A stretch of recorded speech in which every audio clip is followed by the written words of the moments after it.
Wait, what are you talking about? How you're not supposed to use a craft single as a bookmark.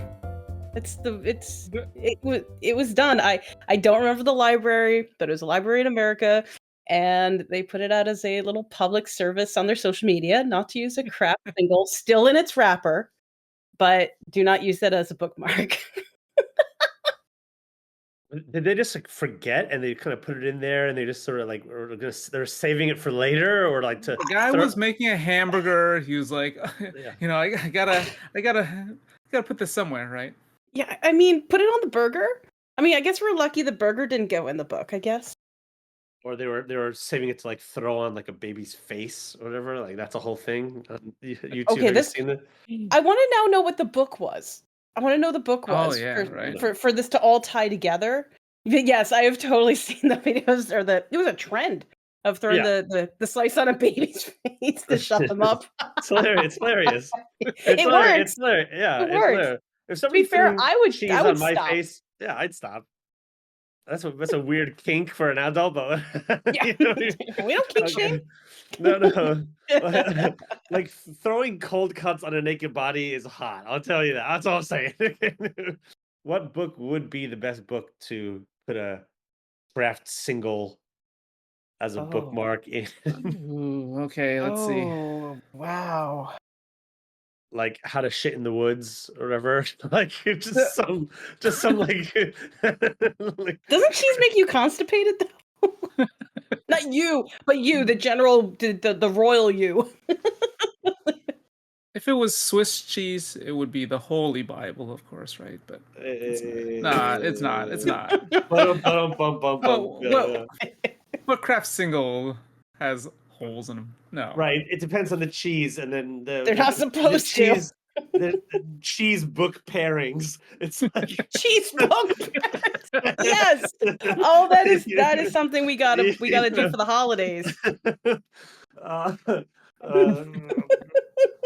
Listeners, please comment below. What's your best cheese book pairing? And I'm not saying that you eat it while you read it. It's like what cheese is a good bookmark, literally. I mean, we'll also take putting it on top of. I think it's like an honorary mention. Our melty cheese warm up, aka our fondue warm up, aka fondue. Yeah, thank you. Oh, you beat. Is getting us to our topic. But I'd like to begin with a reading from a book by Roland Barthes. The book is called Empire of Signs. I'll be reading from the translation by Richard Howard. The chapter is the 5th chapter in the book called Food Decentered. Give me a moment to read these 2 pages. Sukiyaki is a stew whose every element can be known and recognized, since it is made in front of you, on your table, without interruption while you are eating it. The raw substances, but peeled, washed, already garbed in aesthetic nakedness, shining, bright-colored, harmonious as a spring garment. Color, delicacy, touch, effect, harmony, relish. Everything can be found here, Diderot would say. And gathered together and brought to the table on a tray. It is the very essence of the market that comes to you. Its freshness, its naturalness, its diversity, and even its classification, which turns the simple substance into a promise of an event. All right, I think I'll stop there for a moment, because what we're getting at today for today's topic is taverns and how to make them interesting. And by proxy, and what I mean to allude to by this half reading is, food culture and how to add that into your D&D world and how it can become a really important and world-building aspect of it. Why? Why the tavern? What's so great about taverns? You gotta eat. You gotta eat. Well, why the tavern? Indeed. I mean, it's almost a cliche at this point that so many adventures kind of start off with the group gathering at the tavern. There's a reason. There's a reason for that. But why? What would you say is the reason it's such a great place? Yeah, well, it is the place from which that we as communities gather around to converse, to dine. It is as human as sitting around a campfire and telling stories. It just draws upon and brings people together around a hearth. It is that simple, very almost like biologically ingrained aspect of human society, I think. And then more culturally, the taverns that we meet at are the, like the coffee shops prior to them, and still around today, that revolutionary furor would grow, and plotting would be made and stuff like that, where the public can gather in secret or not, to discuss and to plot. But also really important is it's one of the few places where outsiders are openly welcome to come in too and have that intersection. So I think that more so answers the question that Chris posed of why does this work in a gaming environment? Because you have a bunch of strangers traveling through the countryside, and most places in a town should technically be close to them. And you've got the tavern, and you've got maybe like some other type of inn that's like separate that doesn't have an eatery, bars and churches. Yep. So, and all of those are going to feel vastly different depending on what's going on in them. Also, everybody likes going to the tavern, right? You'll find like people of the cloth. You'll find like, maybe even the mayor or the mayor's daughter, or you'll find some thugs. There's like a good assortment of characters within that small place. Indeed. In fact, there is a section of Carmina Burana, a piece by Karl Orff, written in the 30s, I believe, that talks about, and it's written from the perspective of kind of like old monks' poetry that they sort of found, and then they kind of like gathered them into these sections. Like some of them are about spring, some of them are about fate, and there's a whole section about the tavern, and it's some of it's hilarious. And there's a whole section where they just talk about. I mean, this is this. Let me just. I'll do some more artistic readings here. This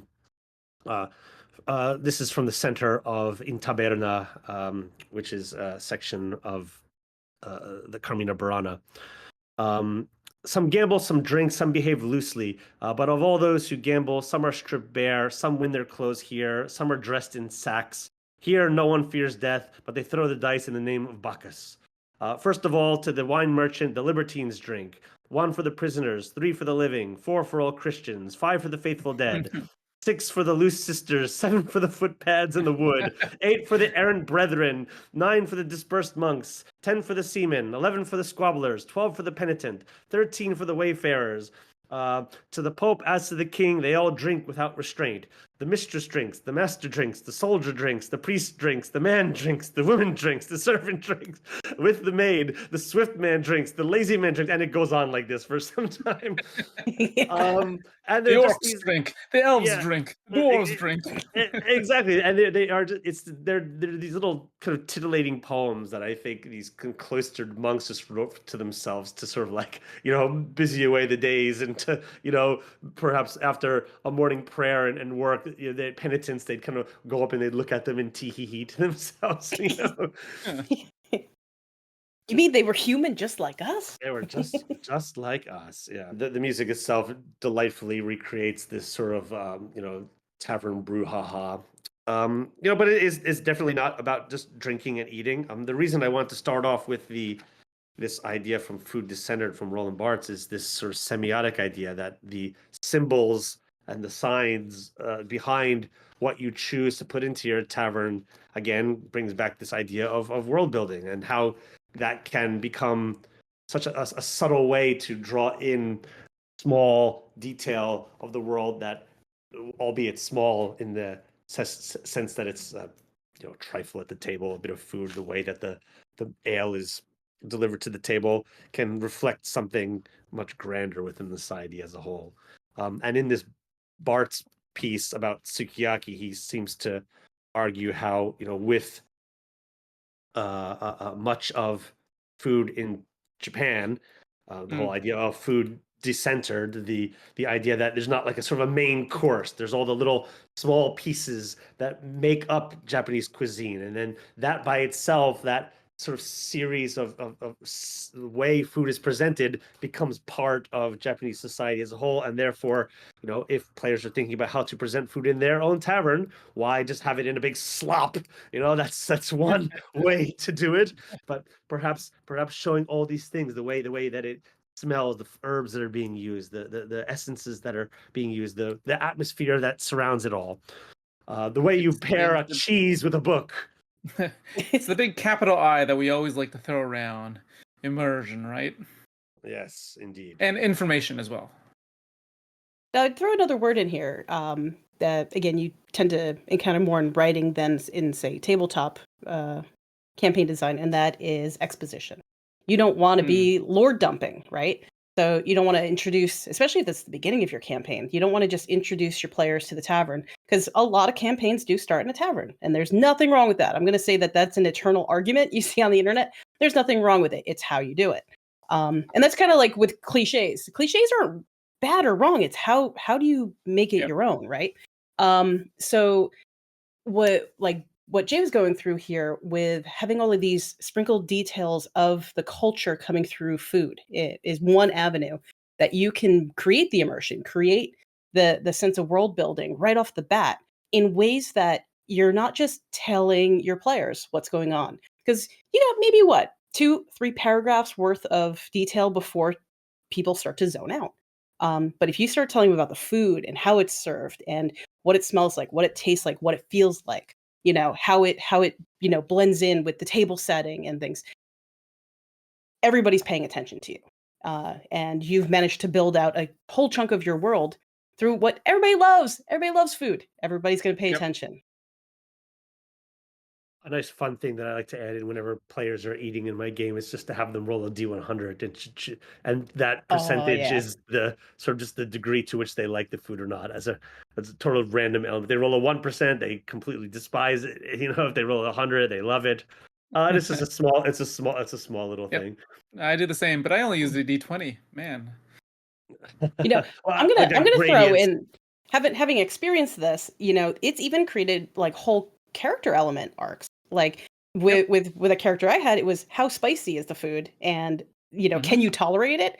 Newsflash: she did not tolerate it. So there's a whole bit of her throwing up off of a bridge, and the cultural ramifications of looking like you may not have liked the dish. So so you can really grow a lot of extra detail for your characters out of that one role.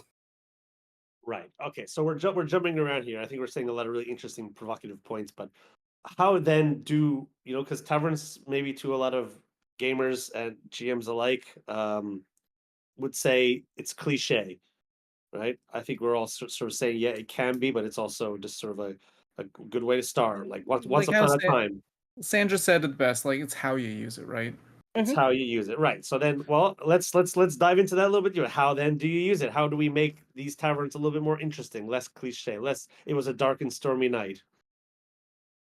Oh, you can start right off the bat with the fight, and then you ask immediate arrest. Start with the fight, and then you ask the players, why are you fighting? Like, give them the option of like, what happened to provoke this fight. I'd like to start off with the idea of an adventuring party heading towards the tavern, and then the guy closing the shop saying we're closed, because every time every adventuring party shows up one of these things, a fight breaks out. Yes. No tavern will take us anymore. It wasn't us, it was the other party. It's the other party, that's right. I mean, so it almost sounds like we're starting here with, almost like the start of the plot in a way. So I'd venture to say that, it's not so much that, you're dropping your party in a tavern necessarily for ease, or again, because it's the meeting place of the town, but that you have a purpose in mind. Like, who else is going to be inhabiting the tavern? Who's going to be the negative force that your party encounters? And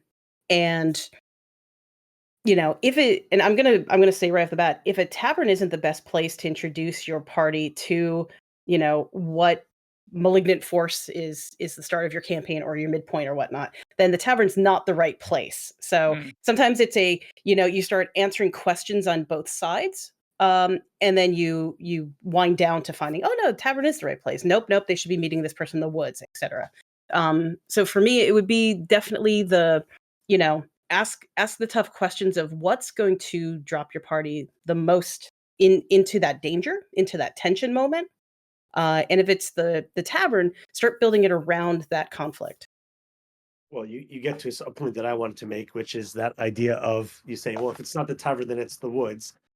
I think I would just say that a little bit differently. I would say, well, then that begs the question of what is the tavern? Perhaps the woods are the tavern in this case. They gather around a True. a stump in the middle of the woods, or the place of worship is the tavern in this place. There are no kind of places of revelry. The idea of drinking like wine and being the blood of God or something like that is the place where the tavern in this sense is the communal place where people come to dine as a religious experience and drink as religious experience or something like that. So a way to make a tavern interesting is to sort of just reframe the idea, get beyond the idea of your typical kind of like wooden shutters, Red Dragon Inn, sticky tables, beer wenches tavern idea, and completely flip it upside down. It's in a bubble at the bottom of the sea, and everyone reaches their hand out into the ocean to pull in a cup of whatever is outside in this floating ether of liquid that's outside. Yeah, whatever.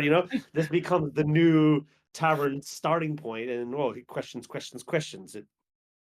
It's like the tavern is the doorway. It's the threshold, if we want to go back to the hero's journey, if you will, where the known world can potentially become the unknown world, where things are encountered. I mean, look at Star Wars. The whole cantina is the moment of kind of like no return. Yeah.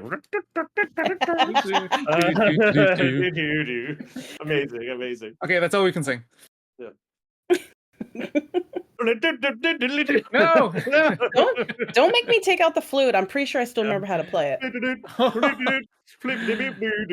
Okay, that's for all the that's the bonus.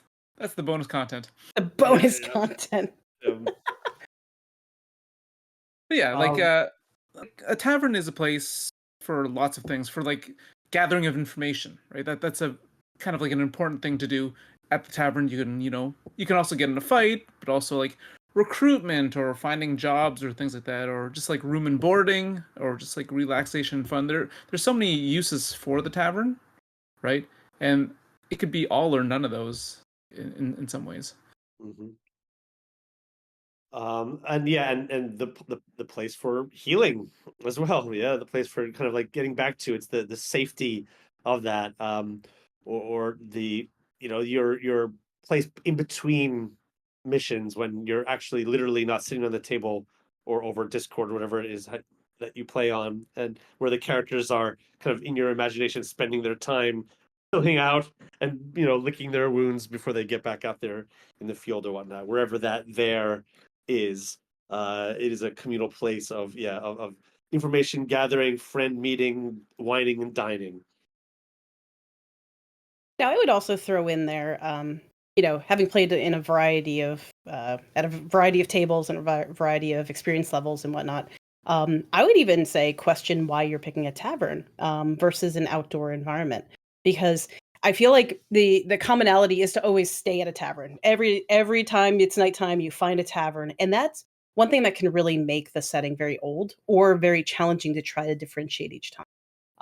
One easy way to make your tavern memorable, especially as new players, is to not use them constantly.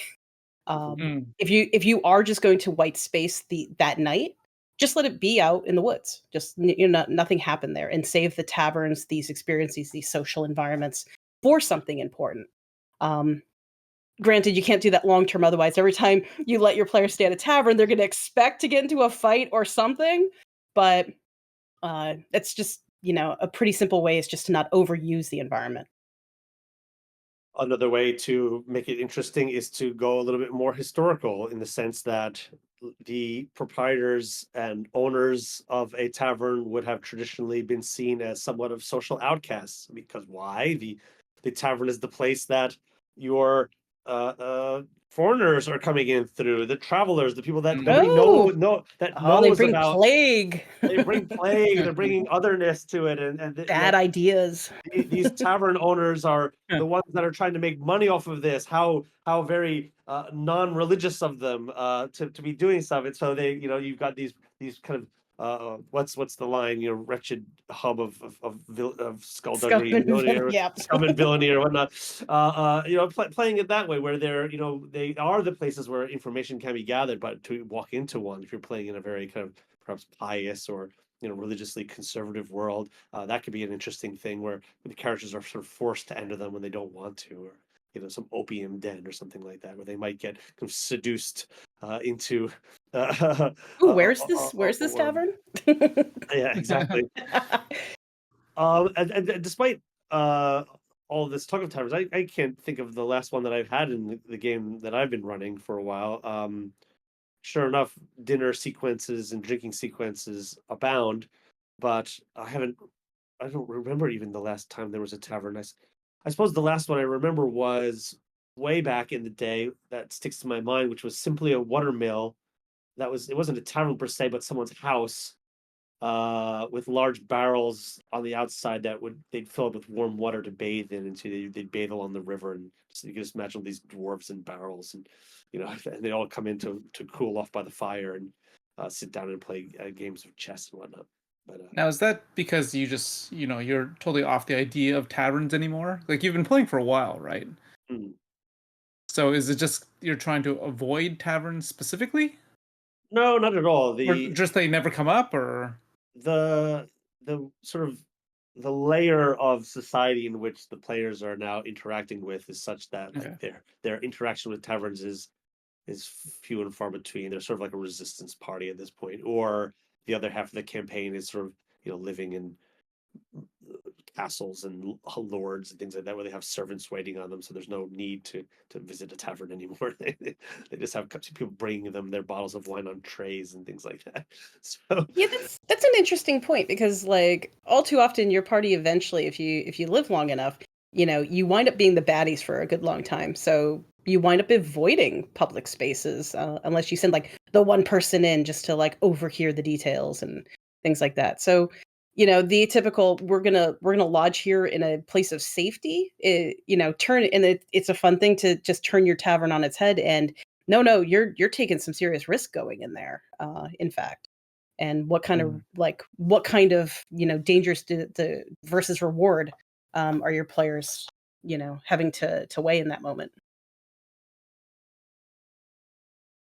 excellent. Do you have any memorable taverns from like past campaigns that you remember? Well, the one that I just mentioned about with the old watermill and the barrels was, though I just remember it. I had a sense of coziness there.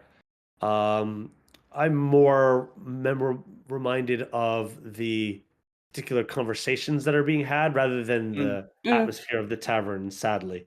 Um, though I do recall your own being quite surprised that one day when you sort of like we went into a tavern and you kind of opened up your binder and you paged it to the village slash particular restaurant that we happened to be in, and you had the list of goods that were there Oh that were yeah, on it. I'm notorious for those kind of things though. I just love because it's like based off of like all the things in the tavern, the people there, the staff, the clientele. It says so much about your world when you have like all these things prepared, and again, they won't know all of it. They'll only get to see the parts that they're interested in. But I usually have a lot of stuff planned. Now, Um, do you think that like being that prepared though, there's a certain confidence though. Like there's nothing that's going to shake you if they ask the question. And I would yeah, say from the player side, if my DM is like they have the answers, like there's a certain presence there where it's like, oh no, they got this. And I can feel more immersed into the game because of it. Yep. And the thing is, though, I don't really need to make up. Like, the thing is, I've done so much like work on it that I don't even really need to refer to my notes half the time because I just know the stuff. I've worked so Hmm. hard on it for so long, and practiced. Practice. And I know what the bartender is like. I know who everyone is, right? So, You know the price of chestnuts right off the well, top of your head. You for want a to go bundle, where it's one everybody copper. knows your name. Do do do do do do. Okay. Woody Harrelson's there at the bar. You know, like that. Oh, well, that's one thing you can do is actually just like steal stuff, right? Like Moe's Tavern, you just like You know, you have like your I'm Barney, right? You know, just like the guy sitting on the side, just yeah. Indeed. To go back to what you were just saying before, I'm the bit obviously this is where it sort of works, Chris, when we talk about it because we have very different styles. Mm. Is I'm more start with if somebody goes up to the bar and they order something, I say, well, what do you order? And then let them tell me what their character is going to Hmm. order, and that gives them a sense to Yep. explore. Oh well, what would my character order? And then as they do, I might add some flourishes to adapt the disc so that it's not a steak; it's the steak of some kind of like uja creature. Just make up a name for it that is a six-legged antelope type figure, and this is the inside marrow of the bones that it's been sort of marinated in or something like that. And they go, okay, now we have something now that they can then see in the wild later on or whatever, and Hmm. lick their lips. Roll if it's poisonous to you. Yeah. Well, on that note, let's take a quick trip to the tavern ourselves and come back in a few moments after we have a little snack to talk about menus. Cheers.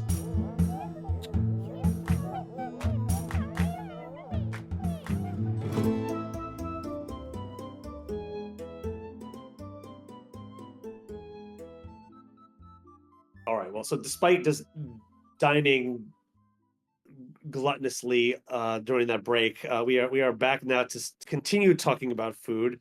Oh, I'm so full. I don't even want to look at it anymore. uh, Now, uh, now, Sandra, Hmm. you've written a fantasy cookbook yourself, have you not? Well, yes. Actually, I wrote the lore section for it. We did have a professional chef take the concepts and then turn them into actually edible food. If you don't know what we're talking about, you're an author. You're an author of the RuneScape, the official cookbook, are you not? Yes, and the World of Warcraft Dragonflight Codex. Yeah, the link in the show notes. RuneScape cookbook was an immense amount of fun, immense amount of creativity to try to capture those little parts of the game and bring them into actual food. I mean, isn't that everybody's dream that the food you create in your campaigns eventually becomes a cookbook, right? Now, while I'm a fan of your writing, I have not gotten around to reading any of your work in the cookbook, so I have to ask you this: Hmm. Is this one of those cookbooks that just is like it's like the Star Wars cookbook, and it's like a hot dog, but it's called like the like Oh, not at the all. Tatooine hot dog? It's like, oh come on, you know what I mean? Like No. like The hot Cheerios, but dog. these are the hot dog. Yeah, the hot dog. Thank you. No, no, not at all. In fact, that's a common complaint of some of them. So that's a fair statement. But no, I feel like I put my co-writer through the ringer. So RuneScape's food is notoriously meant to be gross in game. Like they really try to make So it. this is a gross cookbook. Is that what you're It saying? well, it was some well, and that was the big challenge, right? And that's why I was brought in to be the lore writer for it. So basically I had to comb through the game, pull out as many things that could possibly, sometimes there'll be a lot of overlap. Fish is this, fish with this, fish is so you need to pick what really could shine as a dish. But there's one in there that is basically the equivalent of like orange and maggots. So how do Ah, you make a delicious meal out of that, right? But it wound up being like a bread pudding with sliced almonds. Remove the maggots. Right. Well, or use almonds. Or Um, use almonds. so Yeah. yeah, my co-writer, he really had to take some very interesting food concepts from a very diverse set of like, as with any MMO, there's like individual races, right? So there's things that are just not going to be palatable across the world and things like that. So it was really fun. I'm going to say it was challenging, but it was a lot of fun to bring these into our human palate. hmm. And he did an exceptional job of not just making a hot dog. It partially reminds me of some of the days back in like high school Halloween parties where it's just like close your eyes and put your hand in that box. It's Oh, intestines, and it's like just yeah. cold spaghetti or whatever. Yeah. But And then that one time where it's actually it's intestines. actually intestines. Yeah, oh, worst party ever or best party ever. Yeah, but you got like you got like 8 high school kids all putting their just fondling cold spaghetti. Okay, now you eat it. We all had our starts somewhere, okay? Yeah, You you gotta know, start somewhere. we had our blunder years, right? Oh, the Uh, pre-COVID days. Yeah. Putting Jolly Ranchers in Zimas or whatever. hey, no, that's good. That is good. Wait, It's better with Chambord, though. Chris is like, what's Zima? No, No, just no, watch. Chris, I'm no, aware of what it is, but yeah, I don't drink, so. Just watch Mr. Wizard. You'll explain Mhm. a lot of things. All Yeah. right, so menu items. Let's go. What could how could our listeners make unique menu items for their tavern? Should Okay. they even bother? I firmly believe you should, because it's going to be a rich source of, and this is going to sound dry at first, but the Savory source of. This could sound dry. Man, you're Oh, using so much food oh my metaphors. god, Jay. Sorry, I'm sorry. So you want to establish your local society. So what is the socioeconomic condition of the environment? Because it really mm, does matter. If they're experiencing a famine for the last 3 years, what you get served in that establishment is going to be potatoes. It's going to be watery broth. Like, it's going to dictate what ingredients you literally have to yep, work with, it right? will reflect And it. that's going to make it so much easier to develop a menu that is believable to your players. So start with the limitations of the world that you've developed through what is actually possible within, like, say, a 5-mile radius. Start with famine and work upwards. Yeah. You can only go up from You can there. only go up from there. Limitations. Start with Leningrad. Good grief. Your inspiration is. So that's Uh, where I would start to build a menu from, is what is even possible in that area. yeah, I Similar to think that, oh, sorry. no, Sorry. go ahead. I tend to like do research on like a chosen culture and trying to pull out a few meals and then break down those recipes and I'll throw in my own elements and then translate them into the current setting, like socioeconomic, uh, uh, like quality pretty much. So yeah, that's almost what I do as well. How about you, Jay? And indeed sort of like geographic considerations. Well, I think this is Yep. where some GMs might be intimidated. They say, well, okay, I want to make a menu for my tavern, but I don't want to have to like study like the means of agriculture and all this kind of stuff. Like what Why can grow not? here? Yeah. So but I think that's where like the details can be filled in after the fact. Choose a spice that you don't know anything about, or a fruit like durian or something like that that you maybe haven't encountered for a while, and just make that central to a lot of their cuisine, and then from there you just expand outward from that, right? So you Mm. could go the one way, which is again from sort of like a nothing level, which is like the famine, where there's like very little, and then you kind of layer on, or you start from like a core ingredient and do it the other way. So they're both starting from a null point.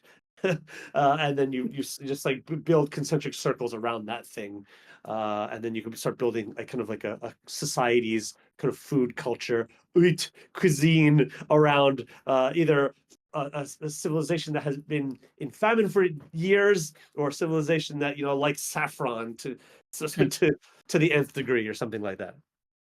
When in doubt, put it in a Limitations. pot. Oh yeah, limitations are important, just like Sandra said. Making sure that you don't have too much. Like, often when I'll do this, I'll prepare maybe 3, maximum 10 different like foods for the entire city, pretty much, right? Like they could possibly encounter in people's kitchens and also at the tavern. Because if you give them too many options, they just they get into what is that called when they can't decide. Analysis Analysis paralysis. That's it. Sounds like a Well, prog rock band. It's interesting because I'm sitting here going, well, anytime I've traveled, if I tried to recall the meals that I had, it usually centers around 3 to 10 things that really stood out that I'd Yep. want to maybe try to recreate when I got home, right? So maybe another vector to go here is, wherever you've traveled, what have you centered on? Like, were you gunning for the bread? Were you gunning for soups? Was pasta? like there's certain things that we tend to want to try when we're traveling because they're a little bit of home and they're a little bit of this new culture. So that's another way that you can try to take the limitless possibilities and collapse them down to something that's really relevant and it's going to be really fun to create for you. Right. For example, one way to do that would be to say, to take two what's juxtapose two different things. So you say like I've got ice cream and most of the world is generally sweet. Let's say like there's this, but this civilization's got spicy ice cream, spice cream. Oh, I would try Ice that. cream. Yeah, right. And so just take a flavor and throw it with something that generally you don't associate that flavor with. And all of a sudden you got a new menu item, and then you could throw it into some realm of like the is it a meat, is it a protein, is it a whatever. And your players don't have to like it. Like that's also part of the fun is if you throw like a bunch of menu items that are like kind of gross, like let them RP off of this because one of them, I guarantee 1% at the table is going to go, hell yeah, I want that, and everyone's going to like react off of that, right? So you're kind of creating some fun conflict too with your own party members. The grosser the better, and there's Yes. enough food in the with real mango. world that's pretty gross already. Yep. I know some people love it, but do you guys know a thing called the century egg? I've heard of it, Yep. not encountered it in the wild though. I've never actually had one, but Yeah, I had one a few weeks back, and they're not for me to be honest. But it's sort of like a very it's the traditional way to make it is even worse. They actually used like urine. Yeah. I think it was like the urine of little boys apparently to like because that made it Hello. pure to just like brine it, I guess, and it's like this egg that's like almost like a see-through green, like an opaque green. And it tastes just like you think it would. Yeah. like the urine of little boys. I have a I have a love hate with eggs. I mean, I have them most days for breakfast. Why? Why are eggs breakfast food? But thank you, lobbyists. But the when I was traveling through Southeast Asia, the balut egg was the one thing that I like to try everything once, but it was the one thing that I couldn't quite kind of muster up the energy to try, and that is the egg with the sort of small baby chicken fetus on the inside of it. And I was like, but see those ideas, I could take that idea. You got a chicken egg with a baby fetus in it. Well, now maybe just this idea of well, okay, I'll let the listeners use their own imagination to start creating their own mashups of just gnarly foods that people to throw in front of their players. And in a situation in which the host is kind of like, yes, and trying to be too Indiana Jones in the Temple of Doom. But then Jay, I rolled a 97, so I really like that. You love it. Oh god. This will be for the behind the paywall or whatever. There's a bit by Louis C.K. where he talks about walking through China and seeing a barrel of duck vaginas. So with like a spoon in it. He's like, how much more do you have to dominate a species? And he's like, and he goes, I didn't try one because what if I loved it? Like, what if that's like my new favorite thing? And you take a risk. Yeah, nope. Stay right away with that. No. All right, I think we've moved on to the topic that we were discussing over the break, which is the more exotic stuff that's out there. Then, right, the wild stuff, the zany ideas, the more unique ones. Who's got some ideas for our listeners here that they might be able to implement in their own campaigns? I think we should just kind of round table this. I'll say that the tavern idea that I want to play with is you walk in and it's just run by spirits or dead or something. Just and out of nowhere, you've been going through the countryside for weeks, and you come to this one tavern, and the townsfolk are okay with it. It's the oddity of nobody questioning why this is functioning the way it is. That is what I want to do so bad. It reminds me of a scene. It's even though it's on a tavern. There's a scene from Sunset Boulevard where the main character is playing bridge, and who is she playing bridge with? She's playing bridge with like Buster Keaton and a few other like real like golden age of Hollywood superstars who are themselves just like they look like these wraiths. They look like there's these guys. They're all sitting around a bridge Ooh, table, and it's like this. It's yes. just like this. It's just like this amazing moment. And our protagonist character kind of has to sit down and be like the bridge caddy and kind of just like watch this happen. He's just like, I'm not gonna part of this society here, but I gotta do what I'm told or whatever. But yeah, very interesting. I like the idea of maybe like in this tavern there are no green garments allowed because the seer of the wildwood can spy through anything green. Oh, so it's maybe not so much a you can't, but you shouldn't, unless you're Oh into no, that. the tavern keeper will just outright kick you out if you've green on. He and doesn't want not tell the players why. It'd be so funny. Just drive them nuts with it. Drop Dead Fred shows up. He's like, no. And he's like, oh, come on. How about you, Jay? What's your tavern that you want to roll out that's super strange? Well, first of all, I have to update my references from more than like 25-year-old like movie references, but whatever. I think the idea is to like just draw from any sort of like situation that you've had where you felt awkward in a like while traveling, where you walked into a restaurant and didn't quite know the culture or whatnot. And so Mm. for me, I like the idea of just like the food practices stuff. Hmm. There's a thing in like Southeast Asia where people are out drinking and they just put all the empty bottles under the table, and so you just have all these just like like 20-30 bottles of booze is like under the table. Like, what are you like, because you gotta clear up the space because more and more food's coming in.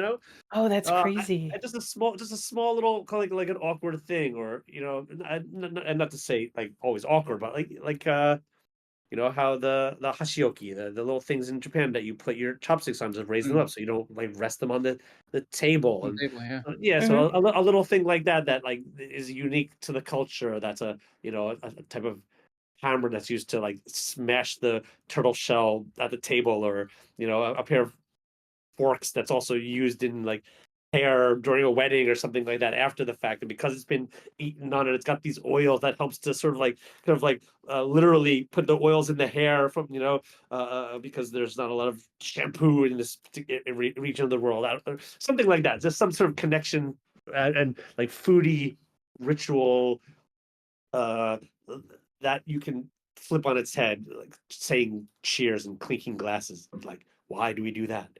I think apocryphally the reason is because like the alcohol would sort of like splash into each other's drinks, and so therefore if one of them was poisoned, everyone would be poisoned, and so therefore by saying cheers, you're sort of like indicating that I'm not drinking out of a poisoned goblet or something like that. But who knows what the truth validity of that is. But that type of stuff is for me is the really exciting stuff, almost beyond the menu. It's the sort of the rituals of eating that are interesting. Like, why is the fork on the left and the spoon on the right, or whatever? I'd like to say like throw consequences for not knowing it and still getting it wrong. Like that would be a lot of fun. That would be so much fun. Yeah, fun charisma / etiquette checks all around for everybody. Very fun. Mm-hmm. Well, let us then close off today's session with perhaps anyone who has a story, either glorious or embarrassing or otherwise, of their own real world sort of eating experiences that they may wish to share with our podcast listening audience. Well, I'll jump in on this one. I think my favorite real life, watering hole meeting place was in Crete.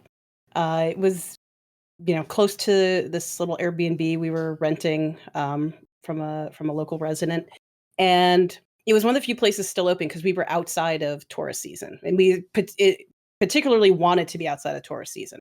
And we're like, okay, well they're open, so let's stop in. And it was one of the few places that wasn't specifically written in Greek too. Like it was clear English, no Greek translation. Okay. So we're like, well, we should do okay in here, right? And it wound up being an expat bar run by somebody who is from South Africa. and like a bunch of British people lived in the area, and they would come here, and this was their meeting place. And they just kept giving us ouzo and asking us why we were here, because we were so fascinated that we didn't come during tourist season. And it was like, oh no, we just like going to places for like when the locals are here, when the ambiance is like settled down. We don't like crowds. And they were so fascinated by this that they kept telling us all the places on the island to go. They convinced us to go swimming in the ocean in December, which was brilliant. Like, we wouldn't have done it. It was cold, but we stayed in the ocean for like 2 hours, and we would not have done that if we hadn't talked to them. Yeah, you just got used to it. But it was just the most crystal clear water, the most beautiful beach I've ever been on, and probably will ever be on. And had we not stopped into this place, we would have missed out on so many little hidden gems on the island that no tourist book gives you. Nothing. So, if I were to try to set out a tavern experience in a one-off or a campaign that I write, somewhere this is going to happen. Because it captured my heart so much. To editorialize on that, ouzo is one of those drinks that I like when you're around the AG and it just works. Yeah. It's like when you go into a restaurant, it's like I'm not a big chai drinker, but every time I go out for Indian food, I'm going to drink chai because it just works. It just complements the meal so well. And ouzo in the Med and near the Med is just like so perfect. Like, I don't think I'll ever order it where I'm living now, but at the same time, when you're there, your family. Oh my goodness. One of the stories that come to mind is again with Japanese food etiquette and the amount of slipper changing that you have to do when you're in a restaurant, and you get the indoor slippers and you got the toilet slippers. And a friend of ours was visiting, and he kind of went to the toilet, and then when he came back, he was still wearing the toilet slippers back to the table, and everyone was like, yeah. It was like just like watching like a slow motion car accident. You know what I mean? Like, I was like, he just made a mistake. No, outcast. Yeah, we don't know him. And just I could talk at length about my horrible relationship with oysters, but I'll save that for another time. I suppose I will, and I think I may have brought this up before. Is one of it's not directly related to taverns, but it's one of my favorite jokes in like all of Simpsons history, which is there's a situation, there's like a long shot of the church and then Moe's tavern, and like they both people believe that groups of people believe that the end of the world is coming, and all the people from the church run out and they run into the tavern, and all the people from the tavern run out and go into the church. It's such a good like visual joke. You gotta it's just so classic Simpsons. You gotta that's amazing. Cover your bases, as it were. Brilliant. Related to that toilet, that toilet tale. Give you an idea.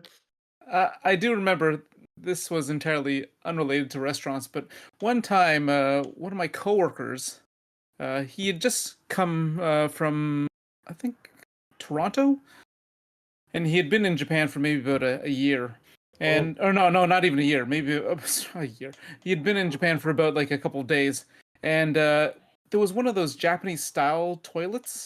Yeah, squat toilets. The squat toilets. And he came out of the bathroom. He's like, "That toilet seat is so cold." I'm like, "What?" Oh no! I'm like, "What?" Oh no! I was absolutely horrified. Oh God! Oh. Well, there we have it, ladies and gentlemen. I think I don't know how many course meal we went through, from aperitif to dessert to seeing the meal all the way through to the end. Our food / taverns episode will ring to a close until the next time that we visited in need for some to feed our hearty adventure gullets. I'm gonna get better at these transitions. I trust you. Nice try. Oh, you try it. All right, bon guys. appetit. Bon appetit. Yeah. See you next time. Until next time, the tavern is closed. Bye. Go home.